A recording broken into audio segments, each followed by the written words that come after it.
வீட்டில் நிறைய green grapes இருந்துச்சுங்க. இது இப்படியே வச்சுருந்தா வேஸ்ட்டாக போயிடும் அப்படின்னு சொல்லிட்டு இதைய ட்ரை கிரேப்ஸ் ஆக்கிடலான்னு இட்லி பாத்திரத்தில் போட்டு வேக வச்சு 2-3 டேஸ் சன்லைட்டில் காய வச்சு எடுத்தால் சூப்பரான ட்ரை கிரேப்ஸ் ரெடி ஆயிருங்க.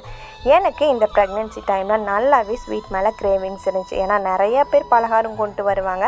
கண்ணுக்கு முன்னாடியே தாங்க இருக்கும் ஸ்வீட்ஸ் எல்லாம், ஆனாலும் சாப்பிட முடியாது. அதுக்காகவே நான் வந்துட்டு நிரா ஹெல்த் பாக்ஸ் அப்படிங்கிற இன்ஸ்டாகிராம் பேஜ்லேருந்து ஹெல்த்தியான முறையில் தயாரித்த இந்த ட்ரை ஃப்ரூட்ஸ் லட்டு எல்லாமே வாங்கியிருந்தேன்.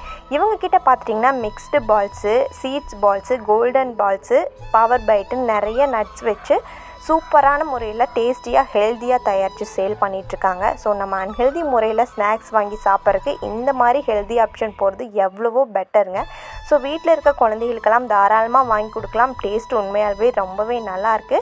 ஸோ நம்மளுக்கே சாப்பிட பிடிக்கும்போது கண்டிப்பாக குழந்தைகளுக்கும் பிடிக்கும். நீங்களும் இந்த மாதிரி வாங்கணும்னு நினச்சிங்கன்னா டிஸ்கிரிப்ஷன் பாக்ஸில் பேஜோட டீட்டெயில்ஸ் எல்லாமே ஆட் பண்ணியிருக்கேன். செக் பண்ணி பார்த்து வாங்கிக்கோங்க.